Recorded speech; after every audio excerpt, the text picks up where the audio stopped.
kind of Halloween that we don't post on social media when the party's over.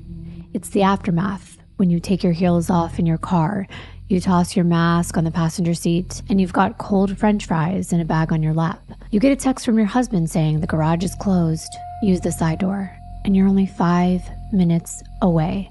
The street is empty, the air's got that wet smell to it, and you pass a cemetery. The one with a giant steel cross that always makes you look away, especially during the Halloween season. Soon, there will be something wrong with one of the tires on your car. Good thing you're almost home. But almost isn't all the way, and there's still time for something terrible to happen.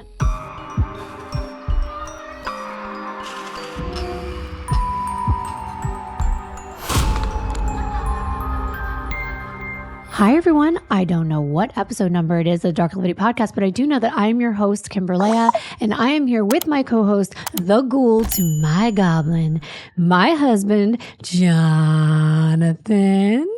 Hi.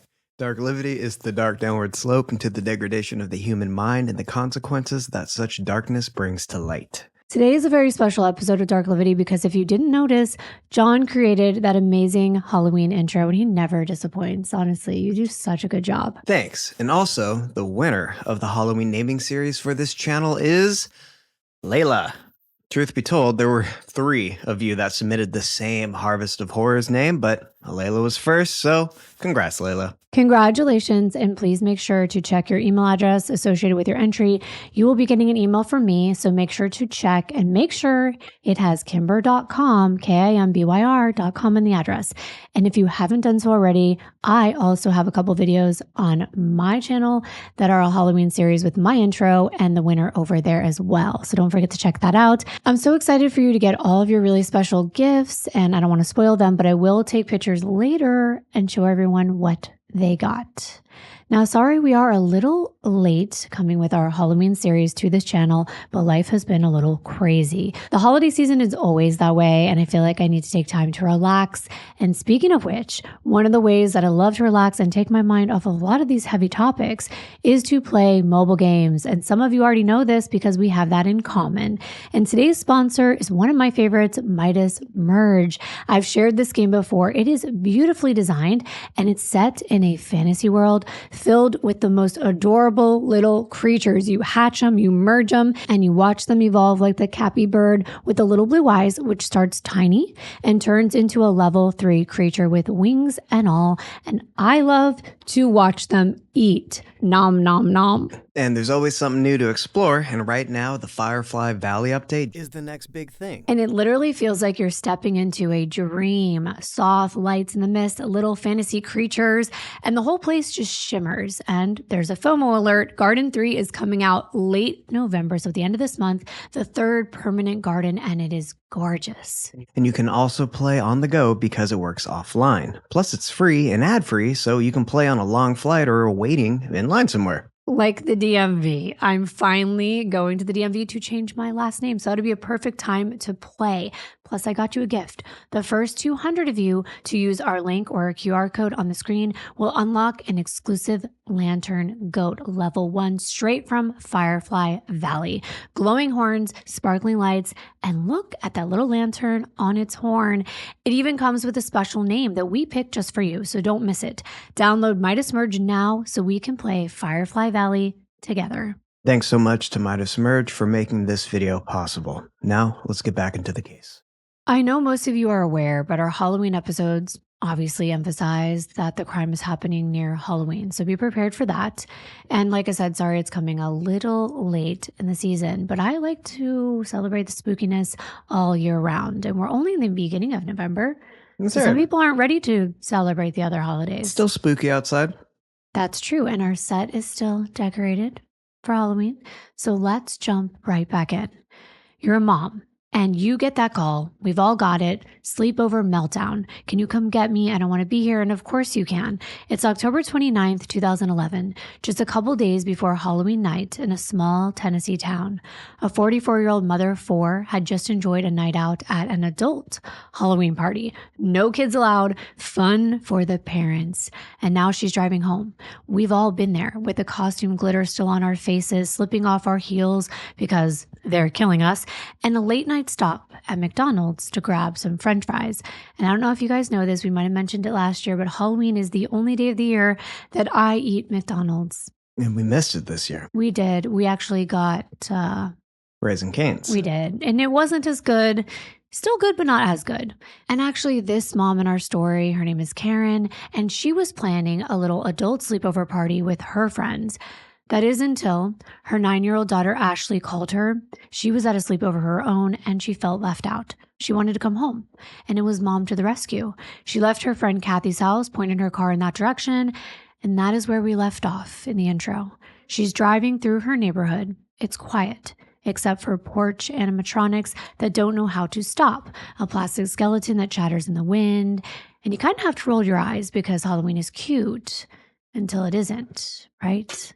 And she was passing this cemetery, and it's close to Halloween, so it feels creepier, almost like you have to whisper to yourself, stop being dramatic and keep driving. Karen made it to pick up her daughter, and they do make it home without incident.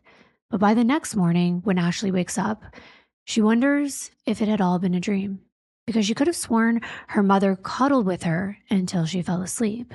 But when she woke up, Karen was nowhere to be found. It wasn't Ashley's imagination. Something was off. But it wasn't uncommon for Karen to be up and out early, even on a weekend. She volunteered with Habitat for Humanity, cleaning homes and doing landscape. And that morning, she was supposed to be about 25 minutes away working on one of those houses. When her daughters, Ashley and Keely, looked around the house and couldn't find her, they went to go get their dad. And he sent her a text, wondering if she might have gone out to grab breakfast for the girls, but there was no answer. This was about 10 or 10:30 in the morning. Exactly, and if Karen wasn't working on one of her projects, she'd usually head to the YMCA to work out, so that was another possibility. She normally took an 8 a.m. fitness class, so at first, David wasn't too worried that she wasn't home yet, and her car wasn't in the garage or the driveway, and after about an hour passed, he decided to call her, and by this time, it's 11:19 a.m., and she didn't pick up. The call went straight to voicemail. Which is never a good sign. That was strange, but then again, maybe she hadn't answered because her phone just died. She was out late the night before, so maybe she didn't get a chance to charge it yet. It happens to all of us. He waited another hour, but when she still wasn't home by 12:30, he texted her again. Are you okay? Did you have to go back to clean the house? Are you with Kathy? By around 1 p.m., David decided to get into his car and drive around to look for her, something that he'd done before. Sometimes Karen would spend time with friends and get too busy to respond, so he'd figured that he'd check out her usual spots and see if her car was parked anywhere. He called their next-door neighbor, Jennifer Lamb, and asked if he could leave the girls with her while he went out to look for Karen, and that's when he got some surprising news. Jennifer told him that she'd texted Karen hours earlier to check if she was okay, because that morning, when she and her husband were coming back from church, they saw Karen's Nissan Murano on the side of the road with a flat tire. Yeah, she said it was parked near the corner of Millsfield Highway and Harness Road, two cross streets only about a half a mile away from the rural home off Willie Johnson Road. Why? Had Karen gotten out of bed and gone somewhere? And now David was concerned. Why hadn't she just called him to let him know something happened? So he called Karen's best friend, Kathy, who she was out with the night before, and she hadn't heard from her either. It wasn't long before Karen was declared missing. But this case has so many twists and turns, so let's go back. Let's back up from the empty sedan with the right front tire sagging, forget about the cemetery, the plastic skeletons, they vanish from porches, and all that Halloween static drains out until we land somewhere quieter. Years ago, a small Midwestern hospital room on a winter day, January 25th of 1967. A baby girl was born in Galesburg, Illinois, to Gary and Carol Johnson. They name her Karen Sue. Before missing posters and before crime scene tape, before anyone whispered theories in the grocery store line, there was just a regular family, doing regular things. Karen grows up the middle child between Jeffrey and Lisa, learning how to be loud enough to be heard and soft enough to be loved. When she's little, the Johnsons pack up and they head south to Lawrence County, Arkansas, a small town where traditions repeat like favorite songs and no one strays away from what they know and feel comfortable with. Eventually, they settled in Walnut Ridge and the Pocahontas area. This is the kind of place where the same church pew is yours, even if no one ever assigned it, and where most people can point to a map and say, our family's been here forever. By the time Karen got to Walnut Ridge High School, she liked to stay busy, she loved being social, and enjoyed singing. She wasn't just content with joining things, she wanted to compete. She was naturally athletic, and she gravitated towards track and field, and it made sense to her. You either beat the clock or you don't. It was easy, and she was made for it. Runners learn to love pain because it means they're moving, and it makes them feel alive. And Karen wasn't playing for a letter jacket. She was stacking trophies and awards, the kind that requires showing up every day and still showing up on the days that you do not want to. She mastered perseverance. Teachers noticed the pattern very early. Pressure didn't beat her down, it focused her. Here's what friends remember about girls like Karen. They make plans for before school and after school. They do the pep rally thing, but they're timing where to stand so they can sprint to practice when the bell rings. It's like clockwork. She was a planner. And I don't mean to be cheesy, but Karen literally has the word care in her name, and she really did care. If it was a relay, she would run her leg and then run everyone else's in her head as well, making sure everyone won as a team effort. A caring heart that wanted the best for those in her circle and pushed herself to the limit because she was determined to make it count. And graduation came, but the finish line on the track wasn't the end of running for Karen. It was just part of her lifestyle. She loved staying fit, and running was woven into her daily routine. She would get up early, train for local races and 5Ks, and really anything that just kept her moving. And life in a town like Walnut Ridge is small, but it didn't mean that it was empty. It meant that her circles would overlap, and one of those circles kept tracing the same name, David Swift. They were both 1985 graduates of WRHS and kids who grew into adults on the very same streets. So it's no wonder they gravitated towards one another. It just made sense. Familiar is comfortable, and it felt right. So on September 23rd, 1989, they got married. The two households blended into one household, and over time into a family of 6, David and Karen plus their kids. First were the 2 boys, Preston and Dustin, and later 2 girls, Ashley and Keely. And we will get into why there's an age gap between the older 2 boys and the younger 2 girls, about 10 years between them. But if you've ever tried to keep 4 kids pointed in roughly the same direction, you know it's logistics, snacks, scraped knees, play dates, school projects, and then it all starts over again.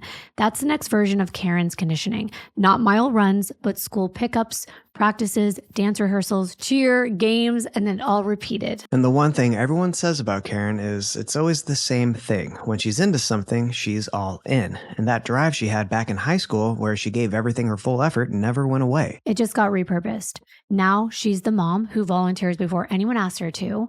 She's the friend who texts you when you've gone quiet, and the woman who gets a room moving without making it all about herself. Karen's fun and bubbly, but that doesn't mean that she's flaky. With Karen, it just means that she can talk to anyone. It was a cashier, a teacher, a new parent at a game.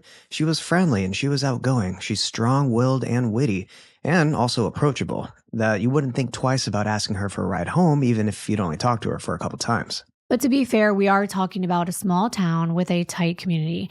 Everyone knew each other. And almost 2 decades of Arkansas later, the family makes a choice that feels like a move forward.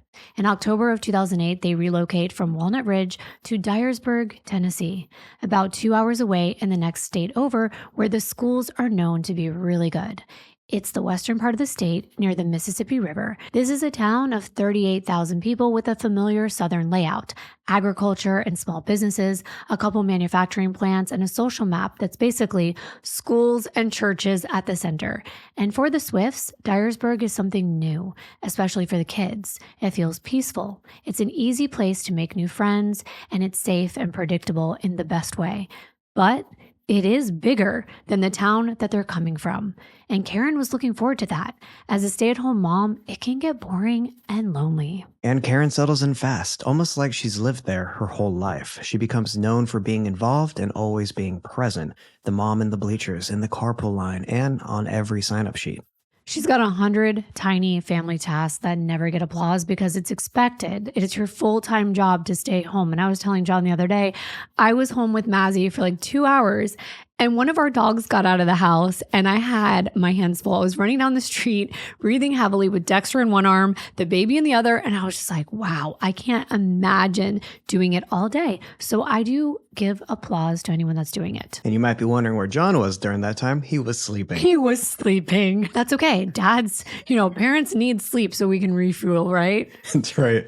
And whether it was finding a missing shin guard right before soccer practice. It's always right before. Or braiding the girl's hair in a moving car, or even remembering who was allergic to what at the class party, Karen had it all down to science. People might call it helping, but moms know it's really all about planning. But here's the part that made Karen memorable outside of mom mode. She was gorgeous. Sparkling green eyes, shiny golden blonde hair, athletic tanned and toned physique, plus she had the personality to match. She was the kind of woman who could lift the mood of a room without ever making it about herself. She's confident but never intimidating, down to earth in a way that's rare. The kind of person people remember at the grocery store and wave to from across the room. Karen's life was packed with activities, but routine as well. Running shoes by the door, calendar full of kid stuff, spontaneous karaoke nights with friends, between ATV rides, fishing trips, dance classes, and water parks with the girls and other moms. Little patches of fun stapled into a very packed schedule. Karen was a really good singer as well. She had a sexy, sultry, kind of raspy voice, according to her friends, and she loved to sing country music. So karaoke was something she enjoyed, especially with her friend Jenny Guerin, who lived across the street. They met the very same month that Karen moved in. Jenny and her husband and kids had actually moved in February of 2008, and Karen in October. So they had that newcomer vibe in common. They would stage these karaoke nights with decorations and microphones set up and take pictures while they were singing. And speaking of pictures, Karen loved to scrapbook. And something that friends noticed about her was she would make a scrapbook for everyone that she loved in her life and was important, especially for her kids. And you could tell how much work she would put into it. There was always a camera within arm's reach so she wouldn't miss a moment. And living in Dyersburg, you'd quickly realize that it had its own community traditions. Saturday mornings spent at the youth sports field and weeknights where dinner ran late because practice did too. It was the perfect place to raise a family. It was a safe town with predictable routes. We all know the feeling where we can drive on autopilot because we've gone down the same road so many times. Do you ever wonder how you got home? You were like thinking about something and you're like, oh, did I even turn? That's how it is when you know your road so well. Exactly. In Dyersburg, it was just a drive from the golf course down to the quiet 2-lane roads, around the corner by the cemetery, past the houses where porch lights clicked on at dusk. And then there was a Swift house. A couple comments. Another tradition was gossip in this small town, and we're going to get to that. But their home wasn't really in town. You had to leave the populated area of Dyersburg around the farms, golf course, and country club. Then you would take Millsfield Highway all the way north, passing farmland and open fields where cotton, corn, and soybeans were grown. The homes are spread out. You would see a church or a cemetery or two, and then you would get to 65 Willie Johnson Road. It's a beautiful 4-bedroom, 3-bath, 2-story farmhouse, hardwood floors, a deck with a pool out back, a walking trail through the woods that leads to another farmhouse tucked away in the middle of nowhere. And even though it was a rural area, they still had neighbors, about 9 houses scattered around them, each one spaced out just enough for a little breathing room. And all their neighbors got to know who they were to varying degrees. Like I mentioned, Jenny was a very close friend who lived right across the street, but other neighbors were just acquaintances, and then some of them only saw the Swifts in passing. We're not talking about homes that are fenced in. Each one is on several acres of land, and they pretty much run together. So when we return to the empty car on Millsfield Highway with the right front tire flat, you will know what kind of area this is and who Karen was. A mother who made sure her children had every opportunity. Her kids weren't just her priority, they were her world. Everyone who knew Karen said the same thing. Her identity centered first and foremost on being a mother. So it's no wonder she left a Halloween party to make sure her 9-year-old daughter, Ashley, was okay. And just to remind y'all, it's Saturday night, October 29th, 2011. The Grown Ups Halloween party is the biggest thing happening in town that month, a well-known event at the Farms Country Club. This time it's hosted by several local couples, mostly the women, and put on by a local attorney who later becomes the judge, Jason Creasy. He knew Karen, like everyone did, and that whole town was expecting a fun night. More than 200 people would show up. Karen had a lot of friends that she hung out with on a regular basis, and I think it's important to know who they are, the people that are around her especially. I briefly mentioned Jenny, across the street neighbor, like I said, but then there was Rob and Alfred, who she was friends with pretty soon after moving since their girls were in dance class together. And the instructor who owned the dance studio became Karen's best friend. That's Kathy Bona. She and her husband Bill had 4 boys, and they had been married for 16 years at the time. They were also going to the Halloween party that night. Karen's 9-year-old daughter Ashley was sleeping over her friend Reagan's house, and Karen's husband David was on baby duty. He opted to stay home with little Keely, who was about 5 at the time. Bill and Kathy only lived about 12 minutes away from Karen and David, and Karen and Kathy did everything together. They hung out a few times a week. They initially met at the YMCA doing fitness classes together, and then they got close when Karen's girls started attending Kathy's dance studio. That night, the plan was simple. Karen would meet at the bonus house, they would get ready together, and then they would head to the party. And everyone was expected to show up in costume. Some people went all out, and others just threw something together at the last minute. And Karen was one of the latter, trying to pull something together that night at the bonus. I'm sure with how busy this woman was with her kids, she probably didn't have a chance to focus on herself, because I know this year, you and I hardly wore a costume. We were so focused on Mazzy and Shyla, and we had a house for the very first time. So we wanted to get candy for trick-or-treaters. That's how I imagine Karen being. Exactly. So she slipped on a form-fitting black dress with black tights and knee-high black boots. And then she added a Mardi Gras mask to make it more of a costume. Right. It's something you would wear to maybe a masquerade ball. Some people said she looked like a cat. Others said she looked like a phantom. But either way, she was going with the sexy, not scary look. They arrived a little after 8 p.m., but by 9, Karen was texting her friend Jenny, saying that she felt like a third wheel. It's completely understandable when there's a bunch of couples at a party. Sometimes it's hard because you either have to get a babysitter or one of the parents has to stay home. Jenny tells her, go to the bar, have a drink, go talk to other people, and soon you will be feeling great. So that's what Karen did. She opted for a margarita, and she tried to have some fun. Around midnight, Kathy and Bill decided to call it a night. Karen left the party with them and swung by the McDonald's drive-thru for some french fries before heading back to their house. Karen was planning to sleep on the couch downstairs. As the 3 of them sat talking and eating, Karen got a call from Ashley. She was upset because the other 2 girls had been teasing her about a pimple on her face. She told her mom that she wanted to come home. And the thing was, Ashley just wanted to leave and sleep in her own bed. She later explained the pimple story wasn't even true. She just felt left out. 3 really is a crowd, especially with 3 little girls. So Karen told Ashley she'd be there as soon as she could. Then at 1:28 a.m., she called her husband David to let him know what was going on. She told David that she's leaving Kathy's to pick up Ashley and then she would head home. The whole reason she was supposed to spend the night at the bonus was so she wouldn't have to drive after drinking. David asked if she was okay to drive and offered to go get Ashley himself if needed, but Karen told him no, she was fine and would be home soon. David texted Karen a few minutes later with, do you want the door left unlocked? How late will you be? Garage doors are down, so use garage walk-in door. Keely's in bed with me upstairs. By 2:08 a.m., Karen's phone was connecting to the home Wi-Fi network, showing the exact time that she and Ashley pulled up to the house. Karen climbed into bed with Ashley, and soon they were asleep. Now you'd think that the night would end in an uneventful manner, that they'd be safe in their own home. But you know that Karen's car ends up on the side of the road, and she's missing. So what transpired between her falling asleep with her 9-year-old daughter to her being nowhere to be found? That was the mystery. When David called Kathy that morning after not being able to reach his wife, Bill could hear the conversation in the background. He'd had plenty of employees leave their cars abandoned in his lot or somewhere else, and in those cases, he'd usually call the non-emergency police line to check if they've been arrested, because a DUI wasn't uncommon after a big party. Exactly. So while Kathy and David were still on the phone, Bill decided to make that call. But there was no record of any woman named Karen or anyone matching her description in the drunk tank. The Bonas told David that they were going to come help look for her, and Kathy hung up. David was on his way to Karen's white Nissan SUV, but he's got to drop off the girls first with the neighbor. So Kathy and Bill, who drive separately, thinking they're going to split up and look for Karen, they make it to her car before David. En route, they call the police, and they tell them Karen Swift is missing. Officer Rollins is sent out there to take a look at the car, and when the Bonas get there, they see the flat tire. It had basically come loose from the metal rim.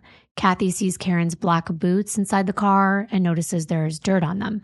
She's scanning the entire interior for clues. There's a cooler in the back seat, her purse is on the passenger seat, and by this time, Bill has left. He went to drive out to the house in Mason Hill to see if Karen got a ride there for her cleaning job.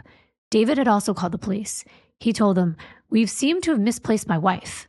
Yes, it was kind of a weird way to explain it, but Karen had been known to leave the house by herself if David was home with the kids, whether it was to work out or go work on someone's house for extra cash or meet with a friend. So he honestly said he thought it was just a misunderstanding.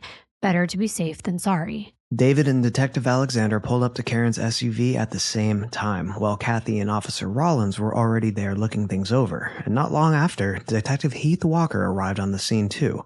As they walked around the vehicle, they noticed a sheet metal screw lodged into the flat tire on the right front passenger side. They seemed to find the cause of the flat tire, but that didn't explain what happened to Karen. This was a woman who was fit. She was a runner. She's independent. Someone who could easily have changed the tire herself, or just walked home. Yeah, it was about an 8-minute walk, if that. And with as experienced as Karen was as a runner, I think she could probably make it home in 3 minutes. Right. They also thought that this tire would have been making a lot of noise by the time she maybe got halfway there.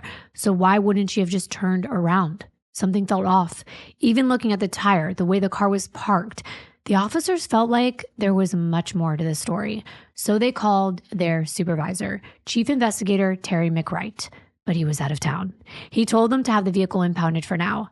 Kathy was telling detectives that this was very out of character for Karen. They kept in touch all day, every day. If she had an issue, even if it was in the middle of the night, she knew she could call Kathy or Bill and they would answer. And Karen's husband was right down the road at their house. He could have easily come and picked her up. Kathy also mentioned to the detectives that Karen had not one, but 2 cell phones. So if one had died or was unable to be used, she could have used the second one. Plus, Kathy even saw an older phone in a lavender case sitting on the floorboard in the backseat of Karen's car. She knew that that was Ashley's phone that she would use for games. So there was yet a 3rd phone available to Karen to call for help. But what if what happened to Karen happened outside the car and she wasn't near any of the phones? Right. And we're definitely going to explore every angle because I know everyone watching and listening is going to have similar questions. The door to her car was locked as well. So that's important. Bill talked to the neighbors near the house Karen was supposed to be cleaning that morning, and they said she'd been there for a few days that week, but not that morning. He passed that information along to the police. The hours kept slipping by and Karen was still unreachable, and by this point, the car had been impounded. But there was one detail noted at the scene. When Detective Alexander got into the driver's seat so the tow truck could hook up to the vehicle, he realized that he didn't have to move the seat back at all to get in. Yeah, and this is something that I really think is significant because I'm tiny. So, I'm 4'11". Someone's going to have to move the seat or else the steering wheel is going to be up here. Right, so that struck him as strange because he was 6'2", while Karen was maybe 5'5". Exactly, and that seemed really odd. Obviously, someone else had driven her car, and they forgot to put the seat back because they were probably in a hurry. They probably abandoned that car there themselves, and that's why none of this made any sense. Karen would not have abandoned her car right near her own home. This was one of many clues that someone had abducted Karen or that foul play was involved right from the beginning. And this is why detectives were on this case so fast.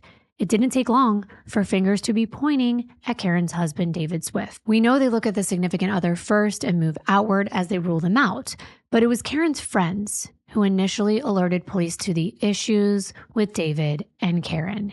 Here's where things get interesting and will make your head spin because, hold on, there was a lot at play here. As Karen's closest friend at the time, Kathy, she was adamant that David is involved in whatever happened to her. And I feel like we all need a friend like Kathy, sort of like in the Shanann Watts case with Nicole Atkinson. She was on it from the very beginning. We tell our best friends everything, and Kathy knew a lot, and she was more than ready to spill. She starts with the most recent developments in Karen's life.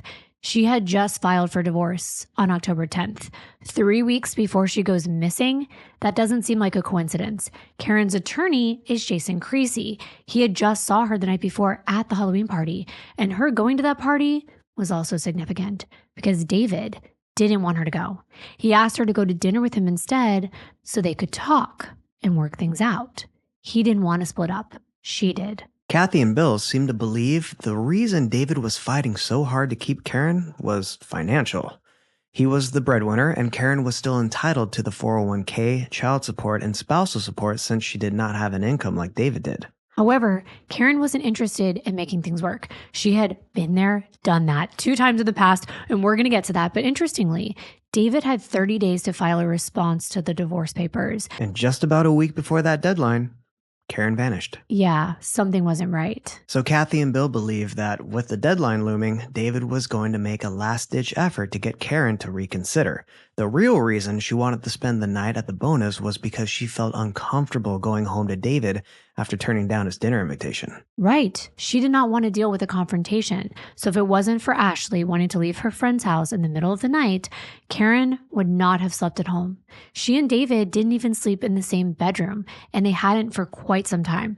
Karen slept downstairs in the master, usually with the kids, and he slept upstairs in the guest bedroom. The girls had their own room, but most nights they didn't want to sleep by themselves, so they would cuddle up with their mom. And Kathy backtracked even further, telling detectives that Karen didn't want to be around when the divorce papers were served to David. Big surprise, right? The problem was she had nowhere to go. She couldn't afford to leave. She had no income, and David wouldn't let her work. He was strict about her being a stay-at-home mom for the kids. But there was a lot more to it. He was controlling. I mean, point blank, he didn't want her getting close to anyone, whether that's a friend or especially another man. But to be fair, there were reasons for that, and I promise we're going to cover everything. Kathy and Bill felt awful about the whole situation, and remember, Kathy was not only the dance instructor for Karen's kids, but also her best friend. So when an opportunity came up for Karen to get away from Dyersburg for a bit, the bonus came up with a plan. So fall break was coming up. This was back in September, and the bonus had rented a condo in Orange Beach, and they were going to share it with another couple and their children while their children were out of school on holiday. When that couple told them they had a family emergency and could not come on the trip, Kathy offered that room to Karen and her kids so they could be away, and Karen's lawyer could serve David those divorce papers. But in order to even get to this point, Karen had to borrow money from the bonus to afford to file for the divorce. Exactly. And the bonus had no problem loaning her $2,000. They knew that she'd pay them back. Karen had already lined up some side jobs and had been saving money before the bonus even offered to help. One of the biggest hurdles to not just Karen, but a lot of people being able to get out of a toxic marriage is the financial hurdle. When you don't have a job that can facilitate the legal process needed for a divorce, you are trapped in this situation. So months before this, Karen had been lining up little jobs that she could do around town for people she knew, starting with Mary Claire Hopper. She was Karen's YMCA fitness class instructor. And Karen had asked Mary if she needed help, cleaning the room that they worked out in. And she said, yeah. And this turned into Mary offering Karen an even bigger opportunity to clean homes for the Habitat for Humanity. Her first one was out in Trumbull near Mason Hall. She started the second week of October and had already paid back $650 of the $2,000 she borrowed from the bonus. So when Karen left for Orange Beach with the bonus over fall break, she did it early in the morning while David was still asleep before he got up for work. He worked about an hour away in Arkansas for Tenaris, a leading supplier of tubes and related services for oil and gas industry. She left him a note explaining that she and the girls were okay and that she'd left town with them to give him some space because she was asking for a divorce. She said that she didn't want to embarrass him at work or have him served at home with police or a legal representative showing up at the door. Instead, she arranged for him to pick up the paperwork from her attorney's office, and she planned to call him that evening once she knew that he was off of work. So then he could talk to the girls. Knowing how people gossip in this town, Karen wanted to save David the embarrassment of this entire ordeal. She always thought about how other people would feel, and that is one reason she tried to distance herself from David, because he started to make other people feel uncomfortable, not just her. But unlike Karen, David wasn't interested in preserving her feelings or abiding by her wishes. For example, the only thing that Karen asked of him was to please not ask the girls where they were when he talked to them. She deliberately called from someone else's phone, blocking the number, and not her cell phone, because she knew that David could and always did track her location. He had complete access to and control of her mobile account since he was the primary user. He could sign on, he could see her entire call log. So David gets help from his 18-year-old son, Dustin, who had just started college at the University of Tennessee at Martin, about an hour away. He had Dustin reach out to Karen saying he was worried about her and the girls. So Karen called him back from the hotel phone, not thinking to block the number. After all, it was her son, not David. And later, David logged into Dustin's cell account and saw the area code from the call. He realized Karen was in Orange Beach. And when the kids called him later that night, he told them he knew where she was. It was almost to rub it in her face. Like, you can't trick me. And then little Keely mentioned something about Kathy giving her a birthday gift. So now he knew that the Bonas were involved with Karen's little getaway, getting out of town. He already hated them. And I think you can see why. They were helping Karen find a way out, and he wasn't having it. She had to lie to him because he always found a way to gain control, which is why she had 2 phones, which we mentioned earlier. And it had already been hard enough for Karen to hire an attorney without much money, but once she did, she had no privacy when it came to speaking with him. That's when Kathy came up with an idea. She and Bill bought their 11-year-old son Billy a cell phone about a year earlier, but he'd since gotten an upgrade and a new number. So that meant they still had the phone under contract for another year, and it was just sitting around unused. It wasn't anything fancy. Karen already had an iPhone for personal use. This was an LG brand Voyager with a slide-out keyboard from back in the day, but that was enough for her to keep in touch with her lawyer. And she was very grateful that things were finally working out. She felt like she was able to dig herself out of this whole situation that she felt stuck in. The most dangerous time, especially for a woman, is when they're trying to leave a relationship. After David picked up the divorce papers on October 11th and Karen spent a few days away, things cooled down. She and the girls went back to the house, Karen and David in separate rooms and living separate lives. Now, I hope this won't rub anyone the wrong way, because I completely value marriage. I respect it. I believe in it. But I also believe that once a relationship is over, and I mean emotionally, physically, and the connection is gone, a piece of paper, a legal document, it's just secondary. There are so many hoops that people have to jump through to get legally divorced. So in this case and so many others, just because they hadn't legally gotten the divorce doesn't mean they weren't done. Karen was done. She had been for months, maybe even years, and David knew that. And Kathy told detectives that before the party, when David asked Karen to dinner, she'd been blunt with him. She told him, listen, it's over. To detectives, all this started to sound like motive. As they listened to Kathy lay everything out, they were already planning to bring David in for questioning. But now they believed that they had their prime suspect. Yet when David gets to the interview room, he's not walking, he's wobbling, he's on crutches. Now, this wasn't something new, but it was somewhat like deja vu because David had hurt himself and underwent surgery for his knee all the way back in the beginning of April, and now it is the end of October. And he hadn't been on crutches for at least a couple months.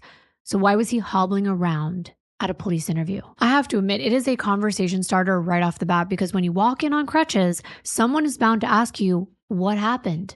And that's exactly what Detective Johnson said to David. What happened to your leg? David had a detailed answer ready for him. How do you think? Well, it was Easter morning. I had to have knee surgery. I had to have a total quadricep patella tendon rupture. Yeah. Was at my daughter's soccer game, and had to be taken by ambulance and had to have surgery the next morning. And about a week ago, it's been giving me a lot of problems. I'm having stairs and stuff like that because I had to pull sutures and drill holes in the kneecap. It's restricted, but about a week ago, I was at work and turned wrong, and so I had an appointment today with another specialist to get a second opinion. But almost all this. David hurt his leg back in April, and he'd been fine until a week ago when he was at work, and then he turned wrong. He turned wrong, right. Only a week or so after those divorce papers were in his hands, his knee turns wrong and he's grabbing for his crutches again. But the thing was, people saw him without his crutches in the past couple weeks. And the night before Karen disappeared, he was on his ATV. He was hauling hay bales and climbing up and down during a bonfire hayride that Karen put together for the kids at their house. So no one even had to come forward for detectives to already think it was odd for a man whose wife had gone missing, who's in the middle of a contentious divorce, to come in on crutches. It's almost as though he's saying something without saying anything at all. He's saying, I'm weak. I couldn't have harmed anyone. Or maybe he didn't turn his knee wrong. He was struggling with Karen, and now he needed the crutches. That did cross my mind. But apparently this was more of a planned re-injury since he started using the crutches a week prior. But I do see your point, especially when we find out more information. But there was this calm, cooperative husband with a detailed explanation, even friendly with the detectives in this initial interview. For seasoned detectives, there's always a baseline, a usual set of questions with predictable kind of answers. When someone strays from that, it stands out. And it definitely did in David's case. A man who says he loves his wife and just wants her to come home would normally focus on the investigation, asking things like what he could do to help, offering details that might lead to her safe return. But instead, David went off on a long rant that lasted for hours, talking about all of Karen's flaws. My jaw dropped listening to this entire interview. I'd actually never heard anything like it before. Now, we're not going to play the entire thing, but of course, we are going to highlight things that we found to be interesting, which people say is my favorite word. But that's because I could use many other adjectives, but I want you to hear it for yourself and come up with your own conclusions about the context. What you have to do is put your detective cap on because there are subtleties and beneath them, negative connotations, but you have to listen for them. Right away, he starts building his narrative and painting his own picture of who Karen is. You'd think the last thing you want to do when your wife is missing is degrade or belittle her, right? But I think he was so used to it. He was so familiar with playing the pity card that I think he almost did this naturally without it even being planned, but I can't know for sure. But it starts with the investigators simply wanting to know Karen's cell phone number. That's important for them to get that baseline we talked about. How does this person communicate? How does she keep in touch? Obviously, they're going to call her phone. They're going to ping her phone. They need to know. That's very important information with modern technology.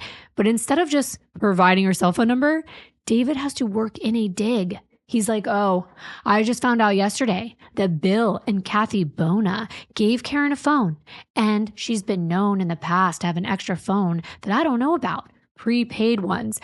The way he's saying it's like, oh, she's got burner phones. And he explained he found one time and questioned her about it about a year ago. And it turned out her friend Jenny's father-in-law, Jamie, gave it to her. Oh, and he said he confronted Jamie. And he asked him if he had been intimate with Karen. David went on to say as soon as Karen started to hang out with Jenny, she started changing and drinking and even got a tattoo and listened to different music. She always thought tattoos were stupid, according to David, but I guess not anymore. Is that her primary? Well, Yes. I'm finding out that she's got other phones, but that's the one that we've had, that she's had on the Verizon account that I pay for. Right. And Any other ones that you know of? that she has, that she would have. Well, I found out yesterday that Bill and Kathy Bona had given her another cell phone. She'd been using it for, and Any idea what that number is? I'd suspected because she'd been known in the past to have multiple phones, prepaid phones and stuff like that. And about a year and a half ago, she had one that I had found. And questioned her about it, and I confronted Jamie Garin about that yesterday because she'd been calling him a lot. And she told me that he gave her the phone, and he lives in Lake County. But he said that they just talked, that they weren't intimately involved or anything like that. He's the father-in-law to the girl across the road when we first moved over there, and that's when Karen really started changing and doing all kinds of stuff and drinking but it was her father-in-law that would come over there all the time. And within minutes of sitting down, he was already naming two other men, Bill Bona and Jamie Garin. And subtly painting Karen as suspicious. He claimed that she'd gotten secret phones to talk to men behind his back, and even said he confronted one of them about it, asking if they'd been intimate. Right. It was the father-in-law, and he was like, no. I mean, this is, her friend's father-in-law. Her friend has like 4 children. They've been over there all the time. Right? Like, no. But this is the picture he was painting. I know you might say, this is relevant. What if those men did something to her? And you are right. But the reason Jenny and her father-in-law got involved was the same reason that Bill and Kathy had. Jenny and Jamie actually witnessed David going off on Karen on a number of occasions. And David is partially right. When Karen started hanging out with women in the neighborhood and women friends, she would have a glass of wine. She is a grown woman in her 40s, but she never drank in the past because David prohibited it. But things were over with David in Karen's mind, and she was sick of being under his thumb. So she let loose when she had the chance. The harm? None. She and Jenny would sit on the porch talking about their kids, having a little fun karaoke night together across the street. This was not something extreme. It was her getting close to someone that wasn't David. And soon, he'd be storming across the street, berating her in front of Jenny's family. And it was embarrassing and concerning. And David would use the kids as pawns too. For example, Jenny would put the kids to bed around 7 or 8, and once they were down for the night, she'd ask Karen if she wanted to come over and hang out after getting her own girls to bed. Karen was literally feet away across the street, and David was home. She was home with the kids all day while he was at work for years and was responsible for all their activities and events. So if David was home, the least he could do was listen for one of them to, cry from a nightmare and help out. They were 5 and 9. They weren't infants. So this wasn't a big deal. He just didn't want her making friends or socializing. That was the problem. So much so that Jenny remembers the first time that David came over there making a scene. All the kids were in bed.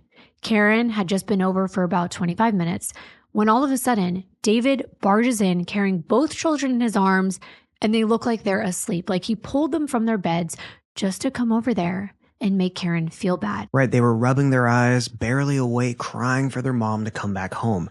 But Karen knew they'd been sound asleep before she left for Jenny's. When I heard about this, I immediately started to feel bad for the children because I can't say this in this case here, but I know in other cases that I've read and researched about, there are parents who will manipulate their children. They will turn them against the other parent, and I've actually seen this in real life with someone close to me as well. Their ex-partner would say really demeaning things about the mother to the young child, putting thoughts in this child's head that they wouldn't have even thought about. And I think that's unfair. And I could see David potentially saying something like, you see how mommy doesn't care about you? She would rather go and spend time with her friends. Because there were times when Ashley would beg her mom not to leave. She was old enough to understand that her mom wasn't there. And she would race down the driveway telling Karen not to go, which is sad. But we are talking about socializing with another mom. I can see why a lot of moms feel like they can't have a social life at all because they don't want their kids to feel neglected. But we need that break sometimes because we need to refuel and feel good and have like a little fun. And this was 2 moms hanging out. Jenny also talked about a time when she and Karen went to Applebee's. It was only around 7 p.m. when David shows up uninvited. He walked near their booth just staring at them. And when he barged into Jenny's house those few times before, he'd once looked straight at Karen and said, "I hate you." I almost forgot about that time when he said, "I hate you." So the detectives read David his Miranda rights and asked him to focus on the morning of Saturday, October 30th, the day that Karen went missing. But he backtracked to Friday the 29th. He said Karen had been cleaning a house in Mason Hill while he took the kids skating with some friends. Ashley went home with her friend Reagan for a sleepover, and then David and Keely drove back home before heading over to Mason Hill to see Karen. He said that even with his bad knee, he tried to help her clean, brought her some light bulbs and some lunch, and mentioned that Karen had been a little uneasy because of a trailer nearby. According to David, the people living there were the same ones who'd been evicted from the house she was cleaning, apparently. So the subtleties I was talking about are things like, well, I went back there, and even though my knee was messed up, he's like backtracking a day before the day they asked him about, which is fine, but it's like the details and I brought her lunch and I tried to help, and it's just, and then he's like, oh, and she's worried about the trailer. people in the trailer. You know what they say, people who add in a ton of details are usually lying. The details. It's just like the devil in the details. That's what they say. So another potential suspect or lead from David himself. Maybe those people were so mad seeing Karen redo their old trashed home that they kidnapped her the next day. Was he being helpful or pushing suspicion away from himself? He said that him and Keely left and that Karen came back home around 4:30 or 5. And that's when he said that Karen told him she was going to Kathy's house. He said, "Are you sure you're not going to a party?" Again, seemingly making Karen look like she is a liar, like she's doing something behind his back. David said that Karen said, "Nope, I'm just going to Kathy's." And maybe she did tell him that because she was so used to him showing up uninvited to places and ruining her time. Bill and Kathy had made it known to David that he was not welcome at their home. So Karen considered that a safe haven. David also added that he'd taken his 5-year-old to the store to buy her a toy, not wanting her to feel sad that her mom was going out again that night. He added again. Again, these are the subtleties. He's like, yeah, her mom was out again. Or you could just teach your child it's okay to have friends. It's okay for adults to have play dates, so to speak. Just like it was fine for Big Sister to go to her friend's house that night. But some may also say kids get attached. They do cry for their parents. I've experienced that. So we took Keely to Walmart and the mall around 7 p.m. The detectives asked if he'd bought anything at Walmart, and without missing a beat, he literally pulled the receipts right out of his pocket. He just happened to put on or still be wearing the same pants he wore on Friday night when he went to Walmart and the mall. And he has those receipts ready, and that was a red flag. Did it first, and then we got talking and everything. She'd rather me take her to Walmart and buy her toy or something.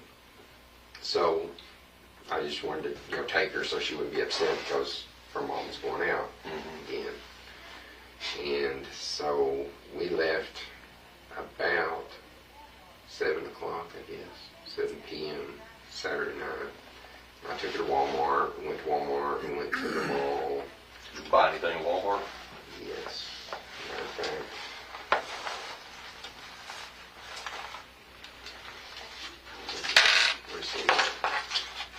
She wanted a toy. Let me see, this was 10:30. I think that was it. We went to the mall, we were at Claire's. I don't know.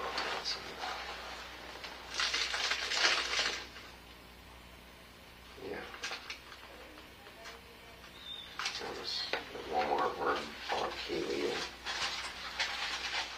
But that's not all. He conveniently doesn't just take his daughter to Walmart. That's not enough. He brings her to the mall. Now, that may look like he's being a good dad. He's making sure she's having fun. But he knows that Janie Helm works at the mall. And David just so happens to stop by where Janie is working. And he says that they get to talking about the situation and everything that's going on with Bill and Kathy. And he says that Janie said, "If you want to know what's going on, just come to my backyard and you can see what's going on." What situation? Right. That was literally what the detectives say. They're like, "We keep hearing this about Bill and Kathy." And David's like, "Yeah, from other people, right?" And they're like, "No, from you. You keep hitting on the same point. So what situation are you referring to?" Bill and Kathy's neighbor, Janie, and she was talking about the situation. And that everything that was going on with Bill and Kathy, she said, if you want to know what's going on, meet you in my backyard and you'll see what all was going on. Okay, explain to me what the situation. We don't know. You don't know? We've done heard that about 3 times, I guess. So From other people? No. no, For me, yeah. you keep kind of hitting on it. Okay, well, she was over there, all the time. She was here and started, sneaking out of the house, and she would go to be with Kathy and Bill. And I know even this past summer, And when you say go to be with it, when you go to party with them, go party, and I find them naked in the hot tub in the backyard. I found Karen naked in bed with Kathy one night. Sneaking out to be with Kathy and Bill. Right. And Detective Johnson was like, "What do you mean be with? Do you mean go to party or what?" And here's where David's narrative gains speed. It's like he's been waiting so long to open these floodgates. He's been letting things trickle out slowly, but now he's ready to spill. And he doesn't hold back. And poor Karen is missing. She's not able to defend herself or even tell it like it is. He paints her as this naughty married woman who can't keep her clothes on, wasted, passing out all over the place, and having to be escorted home by him. You would think, oh my God, what a train wreck. But he says, it happened twice. They've lived there for 3 years. And he's pointing to 2 occasions when he says, in his words, that he found Karen naked in Kathy's hot tub and then naked in bed with Kathy after sneaking out of the house. And what does this have to do with Karen being missing? Exactly. And that's probably what these detectives were thinking, because Detective Johnson leaves the room right in the middle of this entire, I would call it a rant. And actually what's happening is he gets a bad vibe from David, all the crap talking, all the personal, intimate information about Karen, a woman that they know has filed for divorce. So he calls his supervisor, Chief Investigator Mick Wright. He alerts him to what's going on, and Mick Wright asks him to give him a copy of the entire video as soon as it's finished. He wants to observe David's version of events and everything he's saying about Karen, because these investigators are also talking to all of Karen's friends, and their version of events is completely different to what David is saying. He's sitting here playing the victim, the husband who has to be called when Karen gets too sloppy, the father who tells his 18-year-old teenager to watch the younger children because he needs to go make sure that mommy is okay. But that's not what the friends say is happening. But he did make some people believe it. Oh yeah, there was all kinds of gossip going on, like we said, and hurt feelings between different friends of Karen's, specifically Rob and Alfred, who became part of David's story. So for context, Karen met Robin because their daughters both danced at Kathy's studio, and the two of them became friends pretty quickly. But as Karen grew closer to Kathy, she started to drift away from Robin, and by that time, Jenny had already moved away, so Karen and Kathy became really close. And Robin ended up feeling left out. It sounds like, and actually is, a lot of catty drama, especially when Robin and her husband went with Karen and David to Kathy's 40th birthday. It was held at the Farms Country Club. They have a great time. They're dancing, they're having fun. And then Kathy invites some people back to their house to keep the party going. Well, neither Robin nor Karen brought a bikini, and neither did a few of the other guests, but they were all friends. And a couple women decided to go into Kathy's and Bill's hot tub with only their bra and underwear on. Karen didn't have a bra on with her outfit, so she went in without a top on. Bill explained to detectives this wasn't even a big deal because the jets were on, you couldn't see under the water, and it's not like anyone was gawking, except for Bill, according to David. David's version of events was that Karen disappeared while he and Robin were out in the backyard, sitting at a table talking with people. When Robin went to look for Karen, she supposedly found her lying nude on the living room couch, with Bill hovering over her, staring at her in a creepy way. And later, David told Robin that she'd saved Karen from being raped by Bill, and added that he'd long suspected Kathy and Bill were swingers. Yeah, that they were encouraging Karen to cheat on him and sneak out of the house and engage in these adulterous, upside-down pineapple kind of activities and parties. And there was a rumor of an old swingers group called the Pink Poodle Club. And yes, that similar name song always comes into my head, y'all. And I couldn't get it out. And it even mentions Tennessee. But in all seriousness, the reality was Karen was just not doing things that David approved of.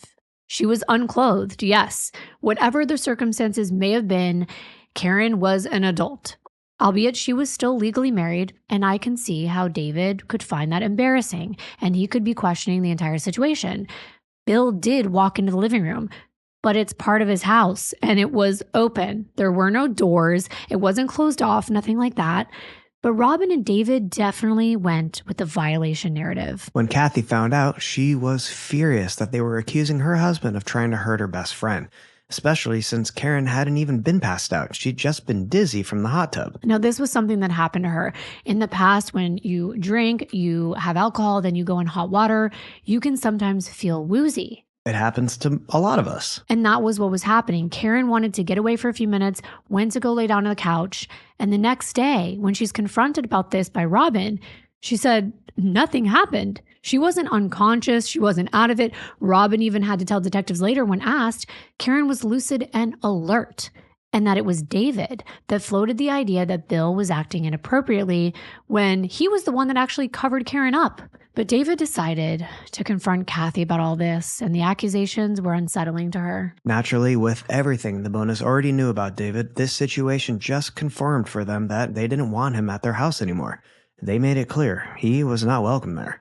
But as mentioned earlier, David claimed there were 2 different times when he found Karen without clothes on at the bonus house. Exactly. And this is where the bonus neighbor, Janie Helm, comes in. Remember the woman that David happened to run into at the mall the night Karen went to that party and rejected his dinner invitation? Well, one night when Karen was over at Bill and Kathy's, David asked his son Dustin, who was home from college that weekend, to watch the girls so he can go find their mother. Mind you, Karen doesn't want to be found. She doesn't want to be bothered. She is now purposely going over to the bonus to get away from David.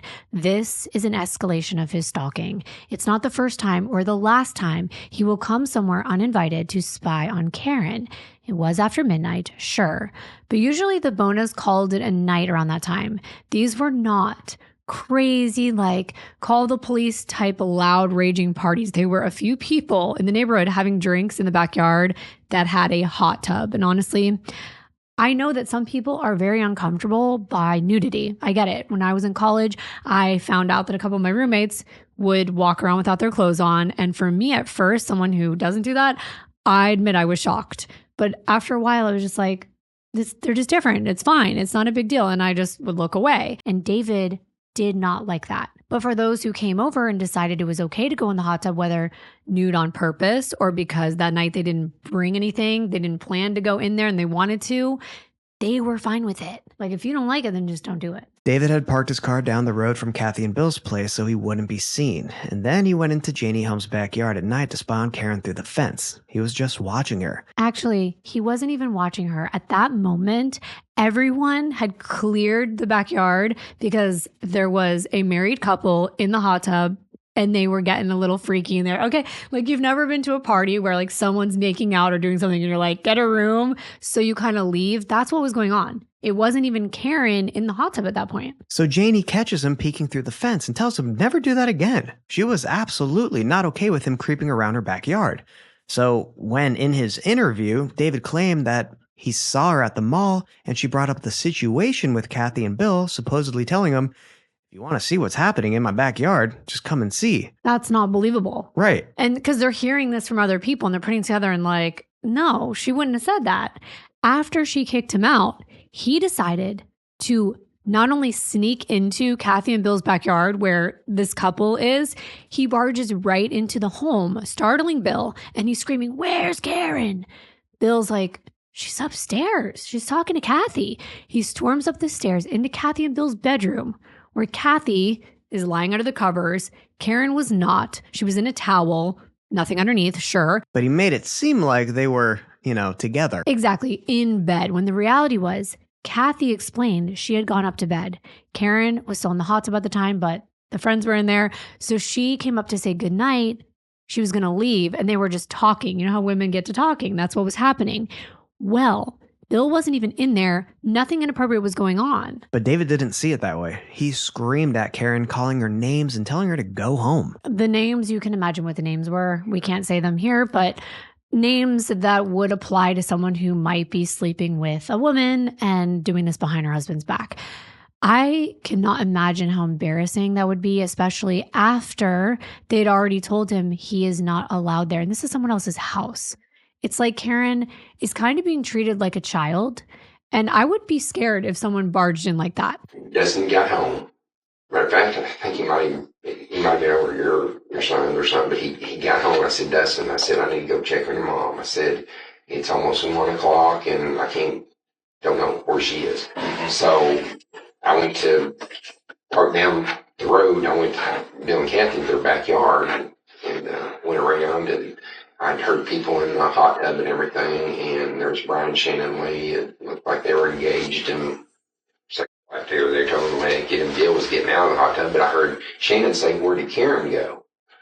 And I thought, oh my God, she promised she'd never do this again. And so I just went inside the door. Bill had already gone inside. I said, Bill, we're inside his door now. I said, Bill, where's Karen? It's 1:30 in the morning. I'm worried about Karen. Oh, she's upstairs talking to Kathy. I just went on upstairs and I stood there in the doorway and I heard Karen, and I could see Karen was in bed here and Kathy was over here. And, they were talking, and I heard Kathy say, well, I think that's Bill coming up here or something back. And Karen said, oh, well, if he wants in bed, or back in bed or something, he can kick me out or whatever. So I finally said, Karen, I said, what are you doing? I said, it's 1:30 in the morning. I'm worried about you. And she said, oh, just going home. I'll be there in a little bit. I said, why are you in bed with Kathy? I said, what's going on? I said, have you been in the hot tub? She said, no. And then she got upset and started cussing. And so I said, well, get up. I need to talk to you. I need to make sure you're okay. And she said, just leave. I said, I'll be home in a little bit. I'm tired of you always checking out on me, blah, blah, blah. So I went over there to the covers and I pulled them back and she was, wet. She did have a towel, but she was totally naked. And I asked her, why are you in bed naked with Kathy? Did he think the investigators were on his side with this entire story? She had a towel on. You were pulling the covers off of some other adult's bed. That's what he was doing. He yanked the covers off of Kathy. What if she would have been like in, I don't know, her night clothes that are, I don't know. It's just very odd. It's at a home that he's not invited to. And of course, Karen was cussing and telling him to leave. She said that she was tired of him following her around. He was stalking her. Her friends knew it, and everyone was tired of it. And this is why they kept wanting to help Karen get away from David. And he kept records. He kept records with dates of every time Karen went out or went to a party or, as he put it, snuck out. Like she's a naughty teenager. He had to find out if she was okay, though. That's how he put it. But it's more like he had to control where she was going or not going, and wait until you hear what he says next. He explained to detectives a time that Karen was sneaking out at 9:30 p.m. because it's not okay for Karen to leave the house. He asked, where are you going? She said, Walmart. But he said he didn't believe her. And then she got upset and said, then why don't you go get groceries? Finally, he was like, fine. I just want to be able to trust you. But here's the thing. She doesn't trust him. She doesn't trust that he's not going to follow her wherever she's going and that she's not going to be allowed to do what she wants to do. So she did lie. She resorted to lying to get him off her back. But listen to what he says happened. And then another time, and I've got dates, when she did this, but Karen snuck out. It wasn't that long ago. 1 month and a half ago, 2 months, somewhere in there. Karen was sneaking out of the house again, and she, which I'm upstairs, and even since I worked a third shift, and we haven't slept together in years, the marriage was not bad until recently, until all this happening with Bill and Kathy. And that's whenever I confronted the situation, I got shunned, Robin Alford got shunned because we confronted what all was going on over there. And that's whenever, we got, you're not welcome no more, blah, blah, blah. And Robin confronted them too. And she, they just shunned her, and she didn't want to be friends because she realized what was going on and everything. But going back to, it was about 9:30 one night, and Karen was sneaking out of the door. And I happened to hear the door open. I went downstairs and went outside. I said, Karen, where are you going? She said, I'm going to go ahead and go to Walmart. I said, well, I asked you earlier, we were out of groceries and everything. And she said, I said, you're going to Kathy's, aren't you? No. And she got mad and she said, fine, you go get the stuff we need at Walmart. I said, oh, okay. And then she got really upset. And so I didn't trust her and all that. I said, Karen, fine. I said, I just want to trust you. I said, but if you're going to Walmart, it's fine, whatever. So that was about 9:30, and then Dustin got home about 11. And I told Dustin, I said, she was there with the girls. I said, Dustin, I said, I need to go check on your mom. I said, make sure everything's okay. So I went to Walmart, and I parked away from her vehicle. I saw her vehicle there, and I went inside, searched everywhere, couldn't find her. So I thought, I'm going to find out, if she's having an affair, whatever's going on. And so I went and sat in the Murano. I probably waited an hour, hour and a half, and it was hot. And I kept texting her saying, I didn't go to bed. I got work the next morning. This was like on a Wednesday or Thursday night. And I think it was on a Thursday night because I had to go to work.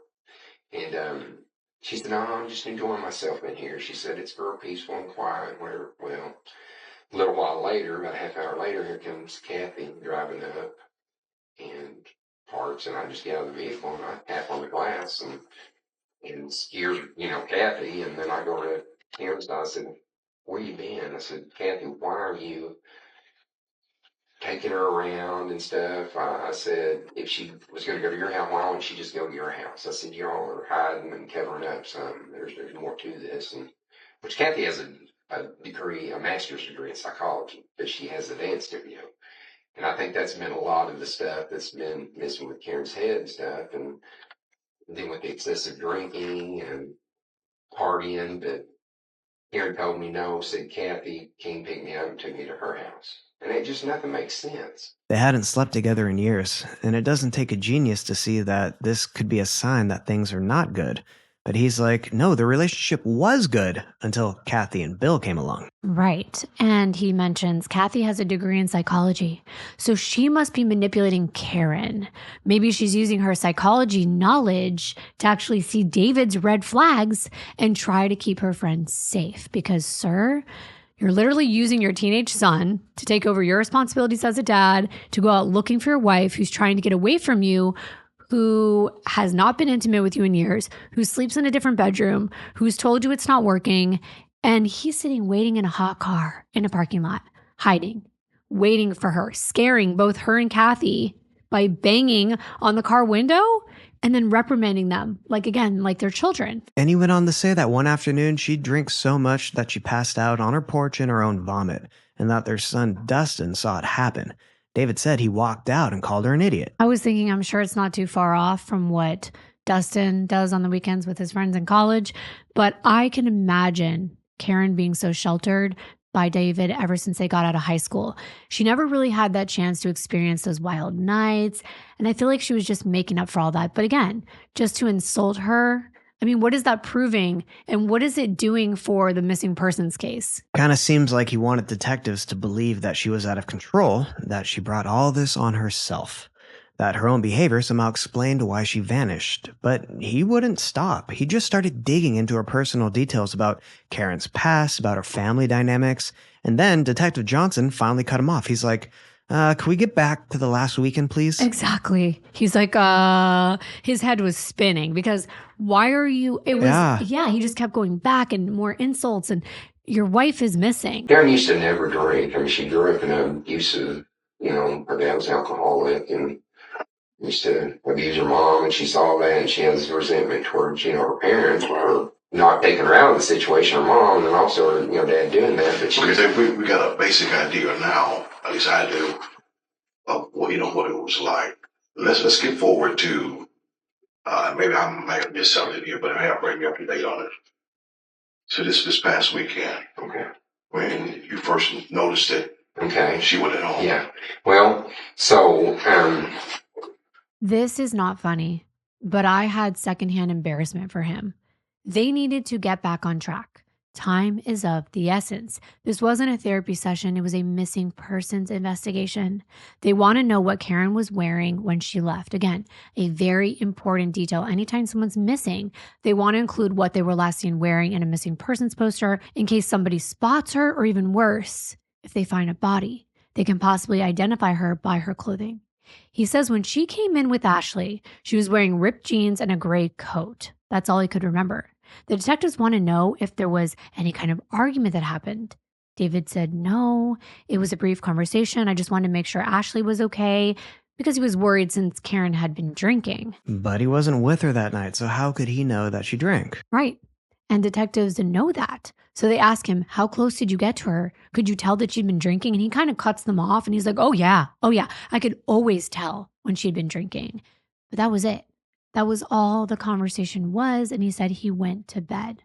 That's all he knew until the girls woke him up the next morning asking where Karen was. Remember what he said she's wearing. Remember that he said he saw her. Oh, what you got? when she came home with Ashley, Ashley was your daughter, correct? How was she dressed? She had jeans on. I think they were like holy jeans and a gray coat. Yeah. Remember what kind of top and anything else underneath the coat? I didn't see it. I don't know. Okay. Was there any kind of argument or anything then? I just, it was very brief. I wanted to make sure that Ashley was okay, and then she was, because I questioned Karen about driving and getting her. I said, you can't drive. I won't get Ashley. And that was all the conversation was. Okay. But that was it. As soon as I realized that Ashley and they were unsafe, I went back upstairs and went to bed. Now, it's important to remember this first version of David's story because it doesn't stay consistent. He said he saw Karen that night, talked to her briefly, and then went back upstairs and went to bed. I went back upstairs and went to bed. Which means he was downstairs. Words matter. Right? Comments matter too, and he makes one about Kathy knowing more information than he does, and he's not okay with that. And so I called her and said, have you heard anything? And I said, by the way, Jennifer just told me that you had information about one of the cell phones, that there was a ping off of it or something, a message that was received or something at 4 a.m. yesterday morning. And it was around the Mississippi River. I said, where did you hear that? Because I hadn't even heard that. And she said, from the police department. So I don't know if they're working with somebody else or what they're doing, but she's finding out information that I don't even know anything about, and telling it. And now they got they're passing out missing persons and all that, and which is fine. It's just that I feel that they're trying to make me. I want to go out there. I want to do whatever it takes. He doesn't like that they're out there passing out missing persons flyers and asking questions about what David had told people. That sounded very odd. But he made a quick comeback. He's like, I want to be out there doing all I can too. I know, because it was like, wait, why do you care that they're handing out missing persons flyers and asking questions? Maybe because he's stuck being a suspect. Well, right, but for good reason. They have to rule him out or charge him. So far, they weren't getting the best feeling about him, and it was highly unusual for a husband to talk that way about his wife if he truly wanted to work things out. But honestly, if that were true, if his wife really didn't want to be with him anymore, and that's pretty sad. A lot of us have been in situations where we've cared more about the other person. Unrequited love can be devastating. It can, and it can make you do things that are out of character. So at the least, I want to express my understanding of how frustrating and challenging a divorce can be. We know that. David knew that he needed evidence, though, of infidelity. That was important for his case. It could show that she was misusing their marital funds on affairs, which can affect the division of assets, and it can be used to show the negative effects it may have on the children, which can then affect custody and child support. So he had good reason to record and investigate. Right, but he was going about it all wrong. That's the kind of thing people hire private investigators for, and there are plenty of people who specialize in divorce cases. Exactly. But he decided to take matters into his own hands, and that made it look a lot more like stalking. Right, it is a tough situation all around, but divorce really would have been the best option. They had just become too different by that point, and when you meet young, that can happen. You love each other, and then you grow together for a while, but eventually, you grow into different people. I think it would be a good time to talk about their past, because I mentioned letting them know that there was an age gap between the children. Preston was the oldest. He was in college. Dustin was 18. He just started college that year in 2011. Ashley was 9 and Keely was 5. She turned 6 right before Karen vanished. The truth is, Karen and David had already been divorced once, so they had been through this before. About 11 years before this, at the end of 1999, Karen found out that David had been having an affair for at least 3 years with a coworker. She discovered it when the woman, who was also married, gave birth to David's child. It was a mess. HR got involved, David's job was at risk, and it completely destroyed their marriage. So Karen filed for divorce on January 18th of 2000. However, the woman David had cheated with decided to work things out with her own husband. So as she reconciled her marriage, David thought he and Karen should do the same. He spent months trying to convince her that he was sorry, that it was all his fault, and that things would never happen the way they did again. Eventually, they did get back together, and by September of that same year, they remarried. And they thought it was sweet because it was actually on their initial anniversary date, so the date that they originally got married. So they were only divorced for about 7 months before they did get back together. And after that, they had the 2 girls. and things weren't perfect, but they were trying to make it work. However, it seemed like the same issues plagued them because now Karen had grown restless and she seemed to want out of the marriage, and it led her to spending a lot more time working on herself. She met a personal trainer at the gym and she began an affair with that person. It was 6 years before this. He had a girlfriend that worked as a massage therapist at the gym. She pulled up the video of him and Karen together, and it was very messy. And this time, there wasn't another divorce, but when David found out, his reaction was basically like, okay, we're even, but we're not staying in this town. He moved the entire family out of Arkansas so fast, he didn't even line up a new job or take Preston with them when they relocated to Dyersburg. I believe Preston was finishing up high school, and sometimes it's harder to pull your teenager out than just allow them to live with friends and complete their education. So ever since Karen's affair, it seemed like things were not working out. Even when they initially moved there, she was confiding in friends she wanted a divorce for a long time, but didn't have the money. And that's really tough for everyone involved, especially their children. And I can see how frustrating that might be for David, thinking about how this move would fix everything, only for it to make Karen even more independent. But investigators needed to stay focused on her disappearance. And inside her car, they found the dress and the boots that she'd worn to that Halloween party. When Kathy and Bill were interviewed separately, their stories didn't completely line up. Bill said he remembered Karen getting into their house and changing back into her regular clothes before the party. But Kathy said no. Karen was still wearing the black outfit when she left. And remember, David said that he saw her in jeans and a coat. So either she changed in the car before heading home, or she changed at the bonus, leaving her dress and boots in the car. It made sense to me because it's something that teenagers do when they want to dress skimpy, but they don't want their parents to know. They'll bring their outfits in their backpack. They'll change when they get to school. And then when they're coming out to see their parents, they'll change back into their regular clothes. Right, and I can imagine picking up Ashley, you don't want to be wearing that skimpy little dress. Yeah, it wasn't that bad, but I think since she had told David she didn't go to a party, Right. she would have just been wearing what she wore when she got to the Bonas. So she might have changed at the Bonas before she left to get Ashley, or she might have just slipped out of her dress in the car and slipped on articles of clothing that were there scattered around. Because there were other things in her car. When she's at the gym, she changes and maybe a sock or a pair of underwear would fall out and they would just get left behind. It's not uncommon for her to be busy changing outfits on the go. Many of us do that. I mean, we had to change for a wedding one time in our car. David brought up to investigators another problem that bothered him. Not long before all this, Karen had gone to Nashville for a fitness certification training. And he said he found it really strange that she needed to stay overnight for it. He already felt like she was lying about going there, but she wasn't lying. Right. She had gone there. And when she got back, she asked him to grab her curling iron from the car. And when he did, he said he found a pair of dirty underwear on the floorboard. He confronted her asking, why do you have a pair of dirty underwear in your car like that? And she told him, what do you mean? I was changing at the gym. I was rushing around and it must have fallen out. But David was criticizing her. He was like, why not put that kind of thing inside of a bag? Kind of insinuating that she'd been cheating on him out in Nashville and that she wasn't really doing an aerobic certification, but she was. And he would also snoop in her closet. He would go through pockets of her jackets. He would go through bags looking for evidence, like we said, maybe for his divorce answer. Maybe so he could provide evidence, so to speak, that she was being unfaithful. But on the other hand, there could be personal reasons why he wanted to know. It seemed he was obsessed with finding out what she was doing. And that's when he makes a comment that he found a glass dildo in one of her pockets, her coat pockets. He thought it was a crack pipe. He's like, I had no idea what it was at first. And he decides to hide it from her. All the while, the investigators are probably looking at him cross-eyed. It is not a crime, married or not, for an adult to buy an adult toy.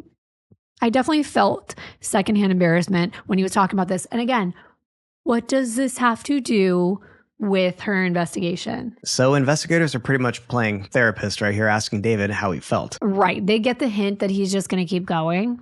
So he's like, how do you feel about all this stuff you're telling us about? Right? His wife drinking, possibly getting involved with other couples, being in a hot tub, and by his own account, making him feel like he had to sneak around and spy on her. He said he was upset and hurt that he kept trying to talk to her, asking, is this what you want?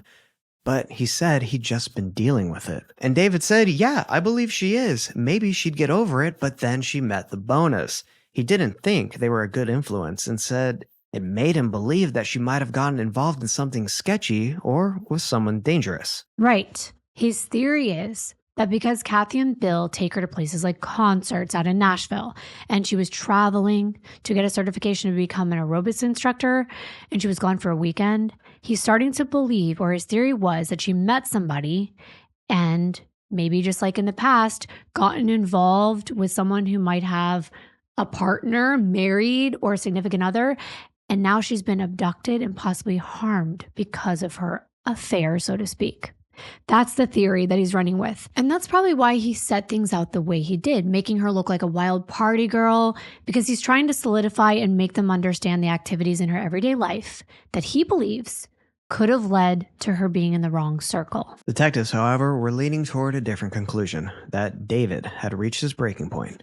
After everything he described, it seemed that he'd been at his wit's end, unable to control her, hold on to his wife, and with this divorce deadline approaching, they believed he snapped and got rid of her. The car they found being so close to the home seemed to support that theory. He would have needed to get back quickly, with the kids being asleep in only a short window of time. It all kind of lined up. She'd come home after rejecting him to go to a party, lied about being at Kathy's, and spent the night surrounded by 200 people. Detectives believed he killed her, hid her body somewhere, and then left the car to make it look like she simply had car trouble. Exactly. I mean, it's Occam's razor. I don't think we need to be investigators. If we were in that room, just how I listened to that interview, he could easily have walked home from that location. Whereas if he went somewhere far, took her car there, how would he get back in time? He couldn't leave the children home very long because they could potentially wake up and say, oh, daddy wasn't home. Daddy wasn't anywhere to be found at 4 a.m. or whatever time it was. And mommy is still missing. And the search teams are out there. They're scouring this whole area of volunteers, friends, family, knocking on doors, looking in fields for any clue to where Karen could be. Meanwhile, investigators were pulling the phone records from both of the lines Karen used and had obtained a search warrant for David's Volvo and their home. This was the point where they really needed to focus, because if David did this, there wouldn't have been much time for him to cover it up. And we've said this before, but a crime is only as good as the cover-up. That's what takes more time. The more time that goes by, the more likely it is that Karen is not going to be found alive. And I couldn't help but feel bad for her poor children. Robin actually steps in. She takes the girls trick-or-treating. It's the day after Karen went missing, and they kept asking, where's mommy? So I can't even begin to imagine how heartbreaking that would be. Robin was trying her best to give them some sense of normalcy because back at home, the investigators were tearing their house apart. And the 9-year-old had to be interviewed as well, and something interesting came out of that. She said she'd ended up in bed with her sister in their shared bedroom. But that night, they knew Keeley had been in bed with David upstairs, and Ashley had been in the master bedroom downstairs. So somehow, the two girls ended up together in their own room, not in either of the rooms their parents had been in. That seems odd. Right. Why would both of the children have been moved to a different room? Investigators had a theory. They believed that if David had anything to do with this, that he moved Ashley out of the room where she'd been sleeping with her mom into her own bed. But he didn't want Ashley to be scared or alone, so he brought Keeley down there too. That way, the girls would be together while he was confronting or possibly attacking Karen. As a parent, that did make a lot of sense to me. But David's theory is no. Karen has a propensity to literally get up in the middle of the night or even get up really early in the morning and go places. So she must have done the same thing that morning, taking Ashley and putting her into her own bed and then leaving. But that didn't explain how Keeley got into the same bed. And I don't remember ever finding any information that explained that.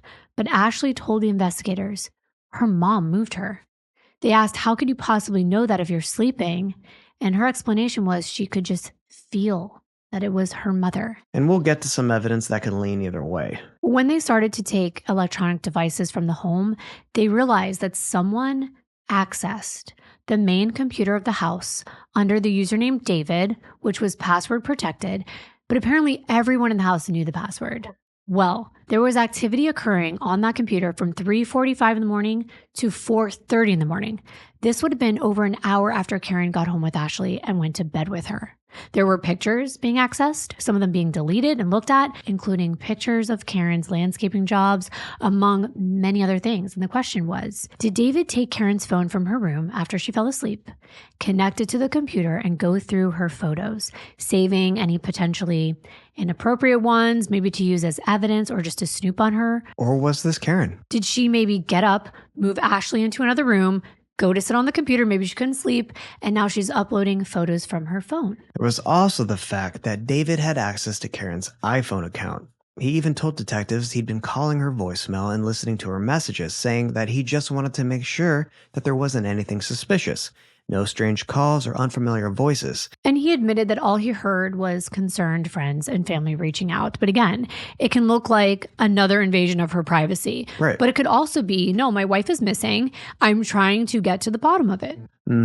But speaking of her phone or phones, Detective Alexander located both of Karen's devices. Or what was left of her devices. Right. Unfortunately, both phones had been destroyed. They were completely smashed and found about 500 feet from the Swifts' home, just outside the tree line near a neighbor's property. Now, if you're watching, I mapped this, just the approximate location, and this was not far at all from both where Karen's SUV was found and also where the Swifts lived. I also decided to record a little video of me going through Google Maps showing you the distance because I want to put this into perspective. Here's where the Swifts lived.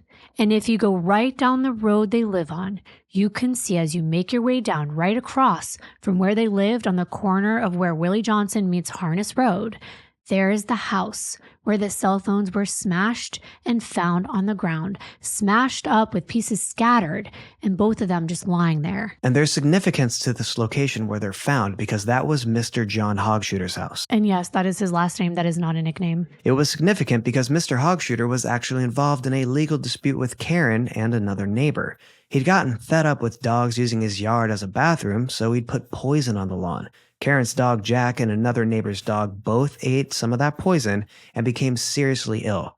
Karen had to rush Jack to the vet, and thankfully they were able to save him with medical treatment, but the other dog died. Mr. Hogshooter was charged with animal cruelty that was still pending. This only happened on October 7th. Mr. Hogshooter and Karen actually had a confrontation about the dog being on his property. But like we said, these are not homes that have gates and that were secure. We're talking about acres of land, wooded areas, pretty much a large bathroom for an outdoor dog.